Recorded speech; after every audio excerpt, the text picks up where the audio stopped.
ସମାଲୋଚକ ମାନେ ଏହାକୁ ମୋନାଷ୍ଟିକ୍ ଓ ମିଷ୍ଟିକ୍ ପ୍ରବୃତ୍ତି ବୋଲି କହନ୍ତି। ମିଷ୍ଟିକ୍ ପ୍ରବୃତ୍ତି ହେଉଛି ମଠ ବସାଇବାର ପ୍ରବୃତ୍ତି, ସମ୍ପ୍ରଦାୟ ବଢ଼ାଇ ଭଗବତ ପ୍ରସାଦ ବିତରଣ କରିବା ପ୍ରବୃତ୍ତି।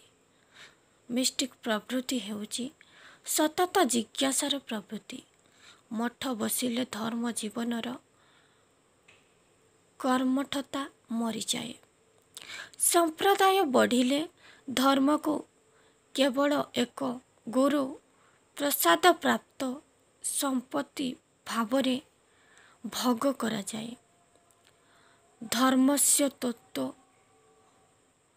ନିହିତ ଗୁହାୟା ଅର୍ଥାତ୍ ଧର୍ମ ତତ୍ତ୍ୱ ଗୁହା ଭିତରେ ହିଁ ନିହିତ ହୋଇ ରହିଛି। କେତେ ବ୍ୟକ୍ତି ଏହା ଜାଣି ସେଥିରୁ ବନ୍ଧା ହୋଇ ରହିବାରୁ ଆରାମ ମିଳିଥାଏ। ଅନ୍ଧ ଭାବରେ କୌଣସି ବଲ ମାନିବା ଉଚିତ ନୁହେଁ। ବିବେକ ମଧ୍ୟ କାମ କରିବା ଉଚିତ। ଧର୍ମ ସମ୍ପ୍ରଦାୟ ଦ୍ୱାରା ଗୁରୁ ନାମ, ଚିତା ଚୈତନ୍ୟ ଓ ବୀଜ ମନ୍ତ୍ର ପୋଥି ଲେଖା ମଧ୍ୟ ଆରମ୍ଭ ହୁଏ। ଏହାଦ୍ୱାରା ପ୍ରଚାର ବଢ଼ିଯାଏ। ବଂଶଧର ମଧ୍ୟ ବଢ଼ି ଚାଲିଥାଏ। ଯେଉଁ ବାହାକୁ ସେମାନେ ମାନି ନେଇଥାନ୍ତି ତାକୁ ହିଁ ଗ୍ରହଣ କରିଥାନ୍ତି। ଅନ୍ୟକୁ ଅବାଟ ବୋଲି କହିଥାନ୍ତି। ସଂସାରର ଗୋଟାକୁ ସେହି ବଂଶଧର ଆପଣାର ଭିତରକୁ ବାନ୍ଧି ଆଣିଥାଏ। ପରେ ଏହି କାମନା ହିଁ ଧର୍ମ ନାମରେ ପ୍ରତିପାଦିତ ରୂପ ଧାରଣ କରିଥାଏ। ମନ୍ଦିରର ବାନା, ନାମ ଜପ ଓ ଉତ୍ସବ ଏହିସବୁ ଆନୁଷଙ୍ଗିକ ଧର୍ମର କାମନାର ଅଗ୍ନିକୁ ଇନ୍ଧନ ଯୋଗାଇଥାଏ। ବିବେକାନନ୍ଦଙ୍କ ଉତ୍ସବ ସରକାରୀ ଓ ବେସରକାରୀ ଉତ୍ସବ ହୋଇଛି। ଭାରତୀୟ ଇତିହାସରେ ଜିଜ୍ଞାସାର ପ୍ରତୀକ ସ୍ୱାମୀ ବିବେକାନନ୍ଦ। ତାଙ୍କ ନାମରେ ସମ୍ପ୍ରଦାୟ ଗଠନ ବିଦ୍ୟାପୀଠ ମଧ୍ୟ ବସିଛି। ଜିଜ୍ଞାସାମୂଳକ ଦୃଷ୍ଟି ଦେଇ ତାଙ୍କୁ ବିଚାର କଲେ ହିଁ ଉଚିତ ପ୍ରେରଣା ପାଇବା। ସ୍ୱାମୀ ବିବେକାନନ୍ଦ ରାମକୃଷ୍ଣ ମିଶନ ପ୍ରତିଷ୍ଠା କରିଥିଲେ। ସେ କୌଣସି ଗୋଷ୍ଠୀ ଗଠନ କରି ନଥିଲେ। ତାଙ୍କ ଗ୍ରନ୍ଥକୁ ପାଠ କଲେ ମଣିଷର ମନ ବାନ୍ଧି ରହିବାକୁ ଇଚ୍ଛା ହୁଏ ନାହିଁ। ତାଙ୍କ ରଚିତ ସନ୍ନ୍ୟାସୀର ସଙ୍ଗୀତ ମଣିଷର ମନରେ ଯୌବନ ଶକ୍ତ ଭରିଦେଇ ତାଙ୍କୁ ଜୀବନର ନାନା ଅନାବିଷ୍କୃତ ଓ ଅନୁପଲବ୍ଧ ଦାଣ୍ଡରେ ବାହାର କରିଦେଇଥାଏ। ଲୋକମାନେ ବିବେକାନନ୍ଦ ପ୍ରସଙ୍ଗ ଚିନ୍ତା କରନ୍ତି ନାହିଁ। ସେ ନୂତନ ଜିଜ୍ଞାସା ଦ୍ୱାରା ଅନ୍ୟର ଚିନ୍ତା ପ୍ରଭାବରେ ପ୍ରଭାବିତ ହୁଅନ୍ତି ବା ହୋଇଛନ୍ତି। ଆମ ଦେଶରେ ସମ୍ପ୍ରଦାୟ ବଢ଼ିଛି, ସଂକୀର୍ତ୍ତନ ବଢ଼ିଛି। ଭାରତରେ ଧର୍ମ ପ୍ରଧାନତଃ ମୋକ୍ଷକୁ ହିଁ ଜୀବନର ଶ୍ରେୟ ବୋଲି ଗ୍ରହଣ କରିଛି। ମୋକ୍ଷର ଅର୍ଥ ଜୀବନରୁ ମୁକ୍ତି, ମରଣରେ ଜୀବନର ଅବସାନ। ମରଣ ଅନ୍ତେ ଆତ୍ମାର ମୋକ୍ଷ ଅର୍ଥାତ୍ ସ୍ୱର୍ଗବାସ। ସବୁ ଧର୍ମ ପରି ଭାରତୀୟ ଧର୍ମର ନାନା ବ୍ୟତିକ୍ରମ ରହିଛି। ଜୀବନ ହେଉଛି ପୂର୍ବ ଜନ୍ମର କର୍ମଫଳ। ପୂର୍ବ ଜନ୍ମରେ ଖରାପ କାମ କଲେ ଦୁଃଖ ଭୋଗ କରିଥାଏ। କର୍ମକୁ ବଦଳାଇବା ଅସମ୍ଭବ। କର୍ମକୁ ଆଦରି ନେବା ହିଁ ମନୁଷ୍ୟର ଏକମାତ୍ର ପନ୍ଥା। ପରେ ଜୀବନରେ କେଉଁ ଗତି ପାଇବ ତାହା ହିଁ ମନୁଷ୍ୟ ହାତରେ ଥାଏ। ଜୀବନରେ ଭଲ ଗତି ପାଇବାକୁ ହିଁ ଧର୍ମ ଚିନ୍ତା କରିବାକୁ ହେବ। ଆମ ସମାଜରେ ଜାତିଭେଦ ହେଉଛି କର୍ମବାଦ ପ୍ରଧାନର ଯୁକ୍ତିର ସମାଜ ବ୍ୟବସ୍ଥା। କିଏ କେଉଁ ଜାତିରେ ଜନ୍ମ ଲାଭ କରିବ ସେ ପୂର୍ବଜନ୍ମ କର୍ମ ଅନୁସାରେ ନିର୍ଦ୍ଦିଷ୍ଟ ହୋଇ ରହିଛି। ମନୁଷ୍ୟ ଜୀବନରେ ଧନ ଅଛି, କୁଟୁମ୍ବ ବଢ଼ୁଛି, ଘର ଉନ୍ନତି ମଧ୍ୟ ହେଉଛି, ବ୍ୟବସାୟ ଲାଭ ହେଉଛି, ତାହାରି ପୂର୍ବଜନ୍ମର କର୍ମଫଳ ପାଇଥାଏ। ଯଦି ଜଣେ ବ୍ୟକ୍ତି ତା'ର ପଡ଼ୋଶୀ ଦୁଃଖ ପାଏ, ତେବେ ସେ ଭାବେ ତାହା ପୂର୍ବଜନ୍ମର କର୍ମଫଳ। ସବୁବେଳେ 5 ଆଙ୍ଗୁଳି ସମାନ ନୁହେଁ। ମନୁଷ୍ୟର ଚେଷ୍ଟା ଆଜି ସ୍ୱାର୍ଥକୈନ୍ଦ୍ରିକ ହୋଇପଡ଼ିଛି। ମନୁଷ୍ୟ ତା'ର ସମାଜ ଓ ପ୍ରତିବେଶକୁ ଭୁଲି ଯାଇଛି। କର୍ମ ବିମୁଖତା ଓ ଉଦାସୀନତା ଭାରତୀୟ ଧର୍ମର ଏକ ଗୁଣ କୁହାଯାଏ। ମନୁଷ୍ୟ ଆଜି ଭାଗ୍ୟବାଦୀ, ସେ ଜଡ଼ବାଦୀ। ତା'ର ମନକୁ ସହନଶୀଳତାକୁ ଆଣିବା କଷ୍ଟକର ବ୍ୟାପାର। ଅନ୍ୟ ଏକ ସହନଶୀଳତା ହେଲେ ସେହି ସହନଶୀଳତା ପଛରେ ଶ୍ରଦ୍ଧା ରହିଥିଲେ ସାର୍ଥକ ସହନଶୀଳତା କୁହାଯାଏ ନାହିଁ। ଜୀବନ ଆଗକୁ ଆଗେଇ ଚାଲେ, ଧର୍ମର ବୁଦ୍ଧି ହୁଏ। କର୍ମବାଦକୁ ମାନିନେଲେ ଉଦାସୀନତା ହିଁ ସାର ହୁଏ। ଏହାଦ୍ୱାରା ମଣିଷ ତା'ର ଶକ୍ତିକୁ ହରାଇ ବସେ। ଏହାଦ୍ୱାରା ସେ ଅନ୍ୟାନ୍ୟ ଓ ଅବସ୍ଥାକୁ ମଧ୍ୟ ପ୍ରଣୟ ଦିଏ। ଧର୍ମ ଆଉ କେବଳ ମନ୍ଦିର ଭିତରେ ପୂଜା ମହୋତ୍ସବ କରିବାର ମନ୍ଦ ବିଳାସ ହୋଇ ରହିଲା ନାହିଁ। ଆପଣାର କର୍ମ ଉପରୁ ମାନିନେଇ ଉଦାସୀନ ଓ ନିର୍ମମ ମୋହ ଅପସରି ଗଲା। ମାନବିକ ପ୍ରେରଣା ଦ୍ୱାରା ନୂତନ ଭାବେ ସ୍ପନ୍ଦିତ ହୋଇ ଧର୍ମ ନୂତନ ବାଞ୍ଛନା ଲାଭ କଲା। ବିବେକାନନ୍ଦଙ୍କ ପରେ ରବୀନ୍ଦ୍ରନାଥ, ମହାତ୍ମା ଗାନ୍ଧୀ, ଅରବିନ୍ଦ ସାଧନା କର୍ମ ପ୍ରତିଷ୍ଠାରେ ସମୃଦ୍ଧି ଲାଭ କଲେ। ଶ୍ରୀ ମରଣ ମହର୍ଷି ଓ ଶ୍ରୀଯୁକ୍ତ କୃଷ୍ଣମୂର୍ତ୍ତିଙ୍କର ନାମ ଉଲ୍ଲେଖଯୋଗ୍ୟ। ସେମାନଙ୍କର ଆହ୍ୱାନ ମାନି ଆଜି ମଧ୍ୟ ଭାରତବର୍ଷରେ ଅନେକ ବ୍ୟକ୍ତି ମାନି ହେଇଛନ୍ତି। ସେଠାରୁ ତାହାଙ୍କୁ ମାନି ନେଇଛନ୍ତି। ସେମାନେ ପାଶ୍ଚାତ୍ୟ ସମ୍ପର୍କରେ ଆସିଛନ୍ତି। ପାଶ୍ଚାତ୍ୟ ଧର୍ମଧାରାକୁ ସତ୍ୟ ନେଇ ଭାରତୀୟ ଧର୍ମ ସହିତ ତା'ର ସମୟର ଚେଷ୍ଟା କରିଛନ୍ତି। ଏହି ସମନ୍ୱୟର ଫଳରେ ନୂତନ ଧର୍ମର ଭାଷ୍ୟକାର ହିସାବରେ ଶ୍ରୀ ଆନନ୍ଦ କୁମାର ସ୍ୱାମୀ ଓ ଶ୍ରୀ ରାଧାକୃଷ୍ଣ ଭାରତୀୟ ବିଦ୍ୟାର ଇତିହାସରେ ଆମର ସମସ୍ୟା ହୋଇ ରହିଛି। Question number 2।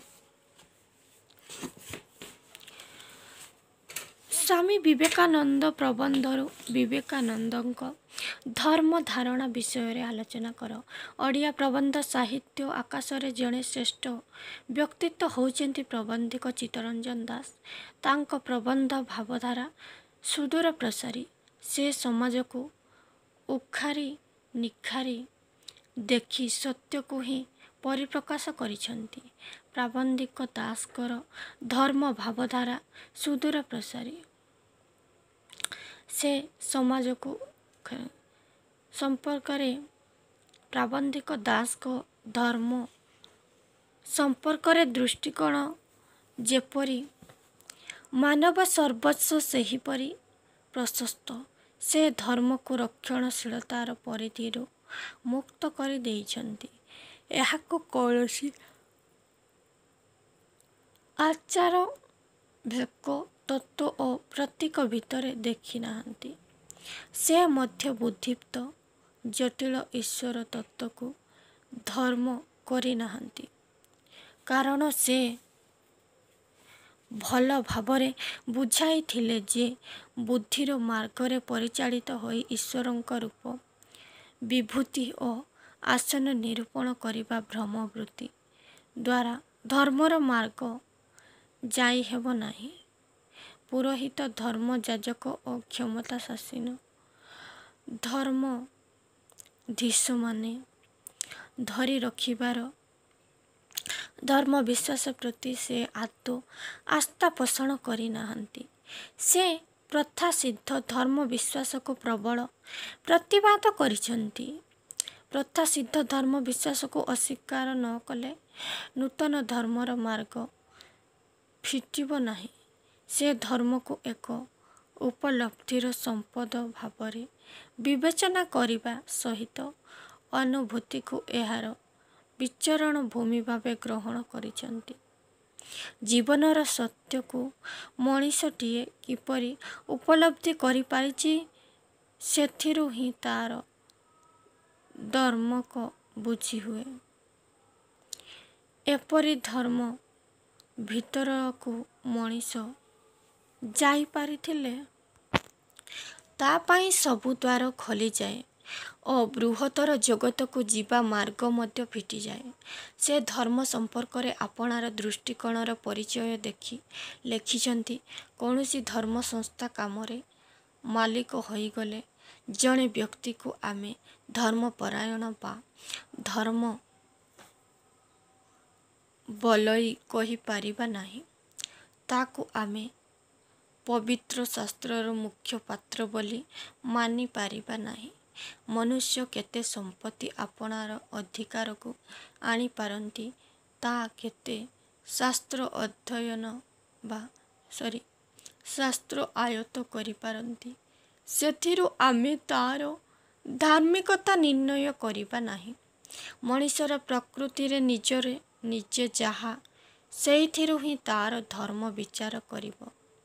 ବହୁ ଧର୍ମଶାସ୍ତ୍ରରେ ବ୍ୟୁତ୍ପତ୍ତି ଲାଭ କରିଥିବା ପଣ୍ଡିତ ହୁଏତ ଧର୍ମର ପ୍ରଥମ ଦ୍ୱାର ହିଁ ମାଡ଼ି ନଥାଇପାରେ। ତେଣୁ ପାର୍ଥିବ ସମ୍ପତ୍ତି ବା ମସ୍ତିଷ୍କର ସଞ୍ଚୟ ଅନୁପାତରେ ଆମେ ଧର୍ମାଧିକାର ମୀମାଂସା କରିପାରିବା ନାହିଁ। ଜୀବନର ଓ ଜୀବନର ଚରମ ଉଦ୍ଦେଶ୍ୟ ବିଷୟରେ ମନୁଷ୍ୟର ଯଥାର୍ଥ ଦୃଷ୍ଟିକୋଣରୁ ହିଁ ତାର ବିଚାର କରାଯାଇପାରେ। ମନୁଷ୍ୟ ପୂର୍ବଜନ୍ମର କର୍ମଫଳ ଉପରେ ସମ୍ପୂର୍ଣ୍ଣ ବିଶ୍ୱାସ କରେ। ପୂର୍ବଜନ୍ମରୁ କର୍ମଫଳ ଦ୍ୱାରା ଲଭ ଫଳ, ଭଲ ଫଳ ଓ ମନ୍ଦ ଫଳ ପାଇଥାଏ। ଭାଗବତରେ କୁହାଯାଇଛି, ପୂର୍ବଜନ୍ମର କର୍ମଫଳେ ଯାଚି ମୁଁ ଦେଉଥାଇ ବଳେ। ମନୁଷ୍ୟ ଭଗବାନଙ୍କ ଉପରେ ବିଶ୍ୱାସ କରେ। ସେ ଭଗବାନଙ୍କୁ କେଉଁଠି କାଠ ନା ପଥରରେ ସହନଶୀଳତା କରି ସେ ନିଜେ ମଧ୍ୟ କେବଳ କାଠ ପଥର ହୋଇ ବସେ। ଉଦାସୀନତାକୁ ପରମ ଆଶ୍ରୟ କରି ଧର୍ମ ପରମ୍ପରା ସମ୍ବନ୍ଧରେ ଶକ୍ତିଶାଳୀ ଜିଜ୍ଞାସା ଉତ୍ଥାନ ପତନ ହୋଇଥିଲା। ଗତ ଶତାବ୍ଦୀର ମଧ୍ୟଭାଗରେ ନୂତନ ଭାଷ୍ୟମାନ ଲେଖା ହେଲା। ଭାଷ୍ୟକାରମାନେ ନୂତନ ଉତ୍ତର ଖୋଜିବାର ପ୍ରଚେଷ୍ଟା କଲେ। ପୁରାତନ ଧର୍ମକୁ ଅନ୍ଧ ସଂସ୍କାର ବୋଲି କୁହାଗଲା। ଏହାଦ୍ୱାରା ବ୍ୟକ୍ତିଗତ ଓ ସାମାଜିକ ଜୀବନ କ୍ଷେତ୍ରରେ ଦାରୁଣ ମିଥ୍ୟାକୁ ପ୍ରଶ୍ରୟ ଦିଆଗଲା। କର୍ମବାଦ ଉଦାସୀନ ବାଟ ଅନୁସରଣ କରିଥିଲା। ଏହାଦ୍ୱାରା ସହନଶୀଳତା ସ୍ଖଳନ ହରାଇ ବସିଲା। ଏହାଦ୍ୱାରା ଊନବିଂଶ ଶତାବ୍ଦୀର ଭାରତରେ ଏକ ନୂତନ ଧର୍ମ ଜିଜ୍ଞାସାର ଉଦୟ ହୋଇଥିଲା। ସ୍ୱାମୀ ଦୟାନନ୍ଦ, ସ୍ୱାମୀ ଶ୍ରଦ୍ଧାନନ୍ଦ, ରାଜା ରାମମୋହନ ରାୟ, କେଶରଚନ୍ଦ୍ର ସେନ ପ୍ରଭୃତି ମନୀଷୀମାନଙ୍କର ଅଭ୍ୟୁଦୟ ହୋଇଥିଲା।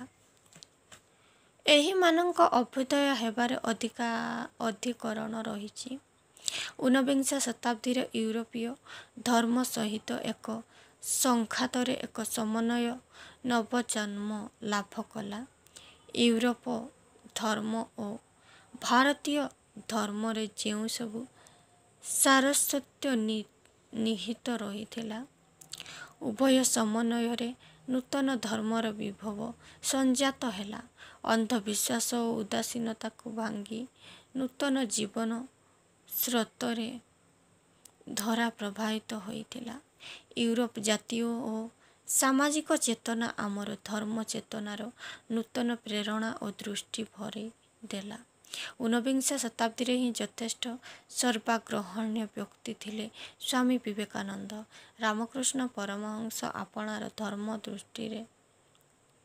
ଧର୍ମ ଦୃଷ୍ଟିରେ ଯେଉଁ ନୂତନ ମାନବିକ ଜିଜ୍ଞାସାର ସୂତ୍ରପାତ କରିଥିଲେ, ସ୍ୱାମୀ ବିବେକାନନ୍ଦ ତାହାରି ସନ୍ଦେଶ ବାହକ ରୂପେ ନୂତନ ଶକ୍ତି ଆଣି ଦେଇଥିଲେ। ଏହାଦ୍ୱାରା ଧର୍ମ ଧାରାରେ ବିପ୍ଳବ ସୃଷ୍ଟି ହେଲା। ସ୍ୱାମୀ ବିବେକାନନ୍ଦ ପର୍ଯ୍ୟାୟକୁ ଆସି ଆମ ଦେଶରେ ଭାଷା ବଦଳିଗଲା। ମୋକ୍ଷର ଭାଷ୍ୟ ବଦଳିଗଲା। ମୋକ୍ଷ କହିଲେ ମାୟାମୟ ଜଗତରୁ ପଳାଇ ଯିବାକୁ ବୁଝାଇଲା ନାହିଁ। ମୋକ୍ଷ କହିଲେ ସକଳ ପ୍ରକାରର ପାପର ପ୍ରମାଦରୁ ମୁକ୍ତ ହୋଇ ମଣିଷ ଲାଗି ଜୀବନ ସମର୍ପଣ କରିଦେଲା। ଭଗବତ୍ କରୁଣାକୁ ଆପଣାର ଜୀବନ ପ୍ରେରଣାରେ ପରିଣତ କରି ମଣିଷର ଦୁଃଖକୁ ଆପଣାର ଦୁଃଖ ବୋଲି ଗ୍ରହଣ କରିବାକୁ ହେବ। ଏହା ଥିଲା ବିବେକାନନ୍ଦଙ୍କ ସକଳ ସନ୍ଦେଶର ସାରକଥା। ସେ ପର ଜୀବନର ମୋକ୍ଷ ଲାଭ ସମ୍ପର୍କରେ କହିଥିଲେ, ଯେ ପର୍ଯ୍ୟନ୍ତ ସଂସାରର ଦୁଃଖ ରହିଛି,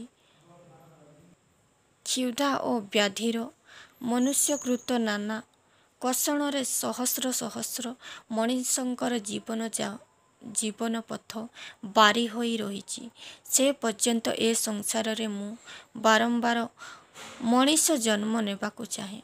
ସେ ପୁଣି କହିଲେ, ମୋ ଦେଶରେ ଯେ ପର୍ଯ୍ୟନ୍ତ ଚାର କୁକୁଟାଏ ମଧ୍ୟ ଭୋକିଲା ରହିଛି, ସେ ପର୍ଯ୍ୟନ୍ତ କୌଣସି ପ୍ରକାରର ମୋକ୍ଷରେ ମୁଁ କଦାପି ଶାନ୍ତ ପାଇପାରିବି ନାହିଁ।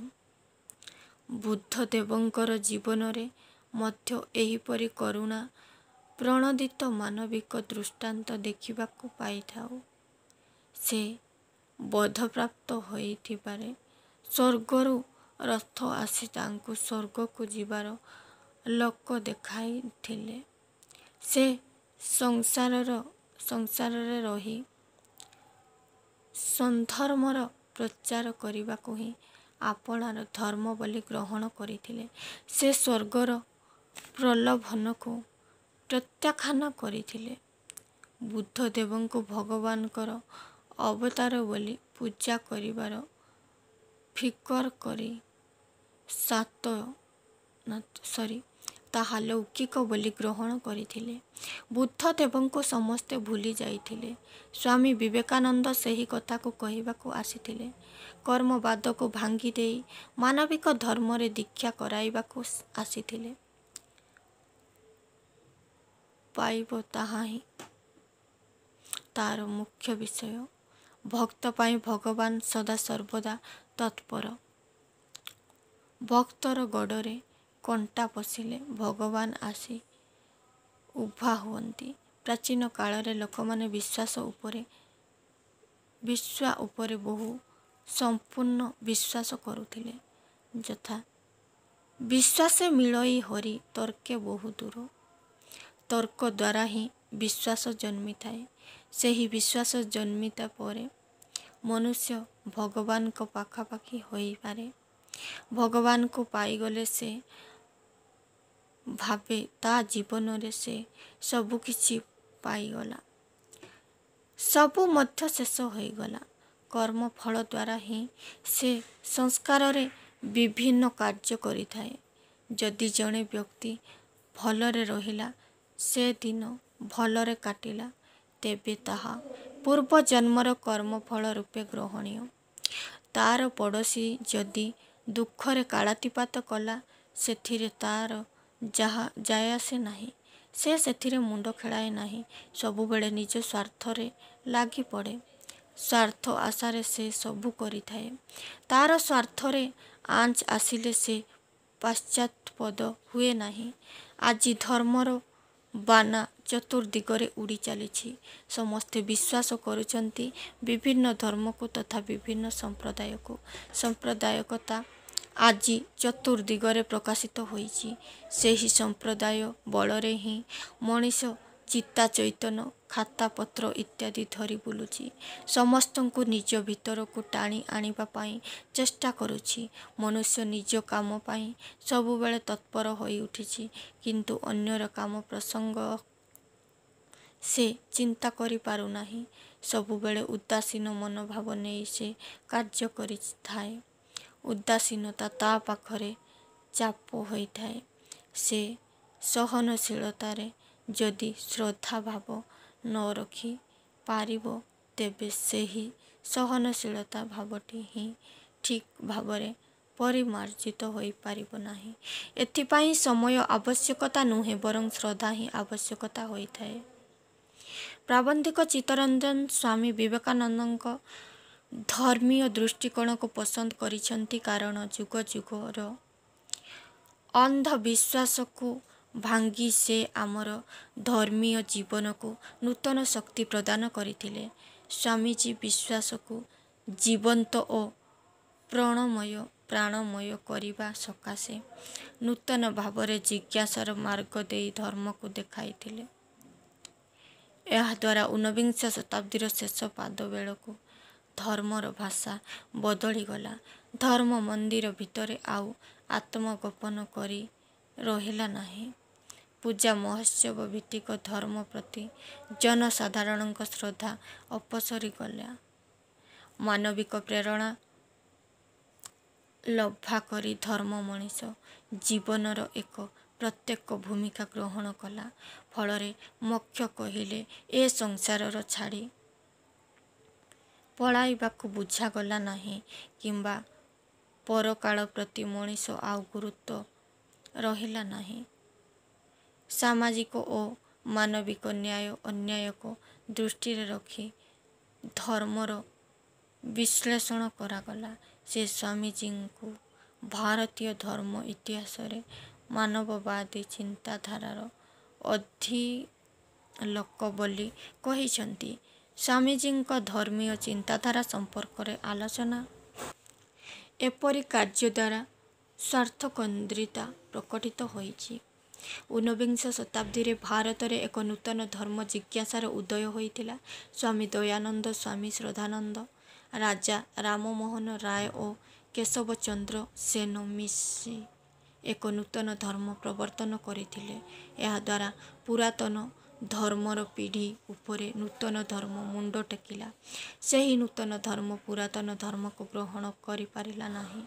ଏହି ସମୟରେ ଭାରତବର୍ଷ ଇତିହାସରେ ଏକ ଅପୂର୍ବ ଓ ଯୁଗାନ୍ତକାରୀ ପର୍ଯ୍ୟାୟ ଅଭ୍ୟୁଦୟ ହୋଇଥିଲା। ଯୁଗ ଯୁଗ ଉଦାସୀନତାକୁ ଭାଙ୍ଗି ଭାରତୀୟ ଜୀବନରେ ନୂତନ ଜନ୍ମର ଚାଞ୍ଚଲ୍ୟ ସୃଷ୍ଟି ହେଲା। ଭାରତୀୟ ଧର୍ମ ଓ ୟୁରୋପର ଧର୍ମ ମଧ୍ୟରେ ସଂଘାତ ସୃଷ୍ଟି ହୋଇଥିଲା। ଏହି ସଂଘାତରୁ ଏକ ନୂତନ ଧର୍ମ ଅଭ୍ୟୁଦୟ ହେଲା। ସତେ ଯେପରି ସମୁଦ୍ର ମନ୍ଥନରୁ ଅମୃତ ଜାତ ହୋଇଥିଲା। ଏହି ଉଭୟ ଧର୍ମରୁ ସୃଷ୍ଟି ହୋଇଥିଲା ଧର୍ମ ବିପ୍ଳବ ସଂଜାତ। ସକଳ ଅନ୍ଧବିଶ୍ୱାସ ଓ ଉଦାସୀନତାକୁ ଭାଙ୍ଗି ନୂତନ ଧର୍ମ ସୃଷ୍ଟି ହେଲା। ରାଜା ରାମମୋହନ ରାୟ ସତୀଦାହ ପ୍ରଥା ଉଚ୍ଛେଦ କରିଥିଲେ। ବାଲ୍ୟ ବିଧବା ମଧ୍ୟ ଉଚ୍ଛେଦ କରିଥିଲେ। ସ୍ୱାମୀ ବିବେକାନନ୍ଦ ଆସିବା ପରେ ଆମ ଦେଶରେ ଧର୍ମ ଭାଷା ବଦଳିଗଲା। ସେ ମୋକ୍ଷ ବିଷୟରେ ବୁଝାଇ କହିଲେ, ମାୟାମୋହ ଜଗତରୁ ପଳାଇ ଯିବା ଅର୍ଥ ମୋକ୍ଷ ନୁହେଁ। ମେଷକ୍ଷର ନୂଆ ଅର୍ଥ ହେଲା ସକଳ ପ୍ରକାରର ପାପର ପ୍ରମାଦରୁ ମୁକ୍ତ ହୋଇ ମଣିଷ ଲାଗି ଜୀବନ ସମର୍ପଣ କରିବା। ଏହା ହିଁ ସଂସାରରେ ଦାରିଦ୍ର୍ୟ ରହିଛି।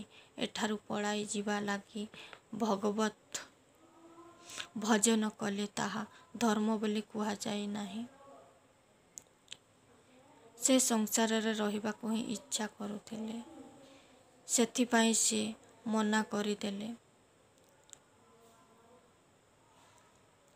ଲୋକମାନେ ଏହି କଥା ଜାଣି ବୁଦ୍ଧଦେବଙ୍କ ମୂର୍ତ୍ତି ପୂଜା କରାଯାଉଥିଲା।